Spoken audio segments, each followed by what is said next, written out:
Javier is a very peculiar young man, one who is always accompanied by a huge dog and carries a bag with many books. Apparently, he has nowhere to go. He lives off the kindness of tourists, passers-by, locals, and many who already know him. No one knows for sure how he got there or why he's there. Some rumors say that a couple who went to spend the summer left him abandoned. Others say that he came walking from another town. But what was known for sure was what little he could have. He decided to share it with his faithful canine companion, who never abandoned him. One day, the local authorities decided to hold a citizen assembly and convened representatives of the hotel and tourism sector to do so. Mr. Rodriguez could not be absent, as he was one of the most influential businessmen in this field in the area. Therefore, he left the Grand Hotel on foot to go to the city hall. On his way, he met Javier, who was reading quietly and full of curiosity. He asked him, "What's interesting reading, son?" To which Javier responds, "A book about the French Revolution, sir."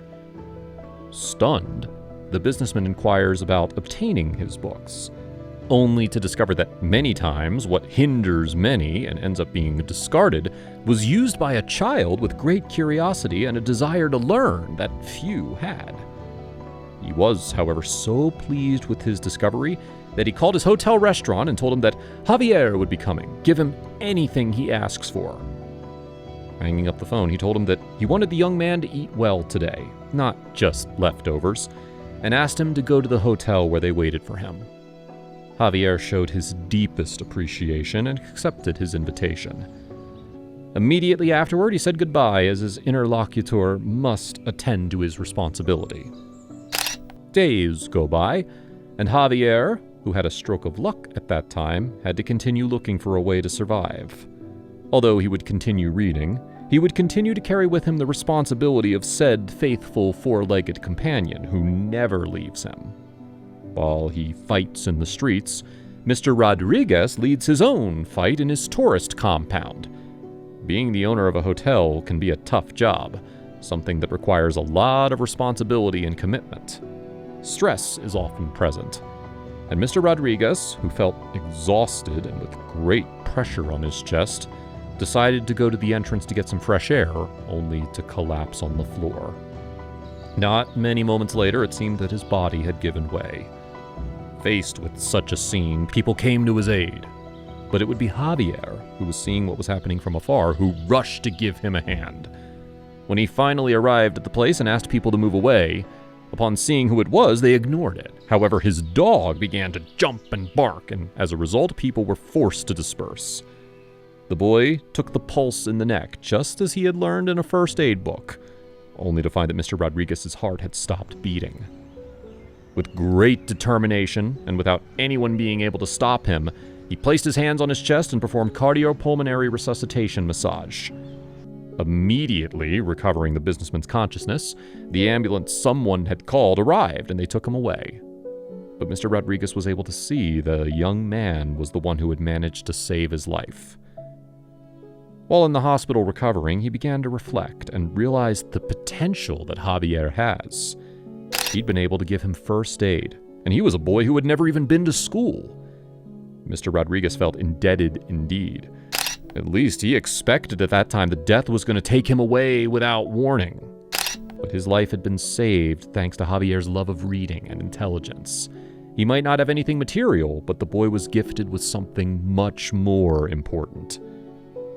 Finally, he was discharged, and he told his assistant to take him to a point on the boulevard because he had something to do. There he was, the one who had managed to save his life.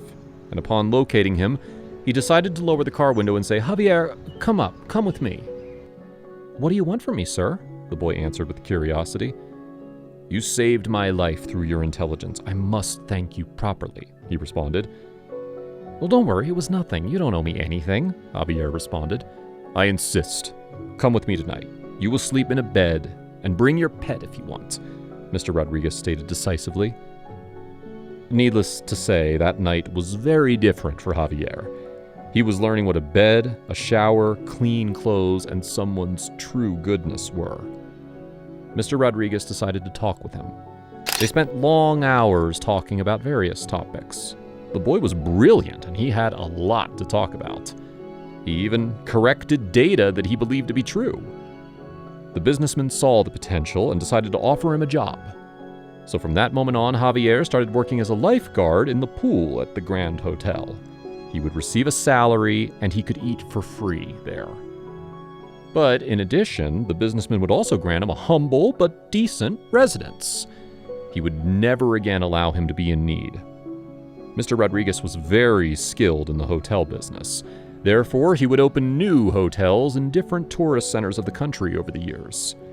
Javier did gain the trust of his owner more and more, and he also learned about the different areas of the industry at a swift pace. He was a lifeguard for a short time, and then later he tested his talents in the kitchen. In the same way, he would go through the reception, purchasing department, administration, and maintenance, and that way he would soon become Mr. Rodriguez's personal assistant. Javier would not stop learning because his curiosity was great, and his thirst for knowledge would also take a specialized course.